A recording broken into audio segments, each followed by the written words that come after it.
Laking inspirasyon sa mga kalahok sa ginaganap ngayong palarong pambansa ang koponan ng Eastern Visayas. Sinalanta po sila ng Super Bagyong Yolanda pero hindi nila hinayaang maging hadlang yan para makamit nila ang gintong medalya. Mula sa Santa Cruz, Laguna, nakatutok live si Chino Trinidad. Chino! Alam mo, may katagumpay na para sa mga taga-Eastern Visayas yung makarating sila dito sa Santa Cruz, Laguna. Pero makapanalo pa sila ng mga gintong medalya. Aba, daig pa ang bonus ang mga nakuha ng ating mga magigiting na kapatid mula sa Eastern Visayas. Naitala ng koponan ng Eastern Visayas sa kanilang pinakamalaking tagumpay sa nagaganap na palarong pambansa. Kinuha nila ang gintong medalya sa 4x400 women's relay. Sa halip na pighati ang kanilang ipakita dahil sinalanta ang kanilang bayan ng Super Bagyong si Yolanda. Inspirasyon ng kanilang ipinakita sa buong bansa sa pagkapanalo nila ng kanilang kauna-unahang medalya mula pa na magsimula ang palaro noong 1948. Isang pagbangon nito sa mensahe sa aming mga kababayan sa Leyte. Blessing discussion Yolanda, ginaid yung mga bata, ginaid yung program.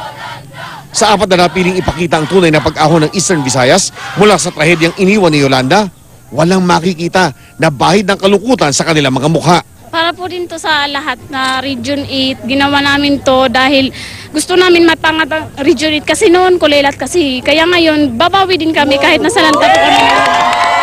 Unang-una po sa lahat, nagpapasalamat po ako kay God dahil binigyan po kami niya ng opportunity na makapag-training po. Paano niyo nagawa?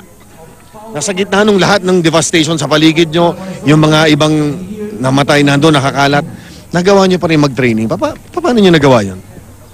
Dahil po naniniwala po kami na mananalo kami sa palaro tapos merong Panginoon po. Kung meron pang isang naituro sa atin, ang mga atleta, opisyal, guro at mga magulang ng Eastern Visayas, ang mga pagsubok at trahedya, gamit lang para tayo ipatibayin. Kahit umulan po o umaraw, hindi po kami tumitigil at kahit po na Yolanda kami, dinaig po namin siya na kasi mas malakas pa po kami kaysa sa kanya.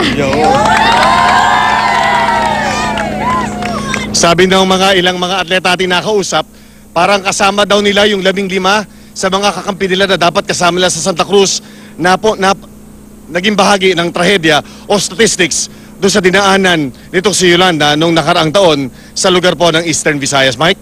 Tindog, Eastern Visayas. Maraming salamat, Chino Trinidad.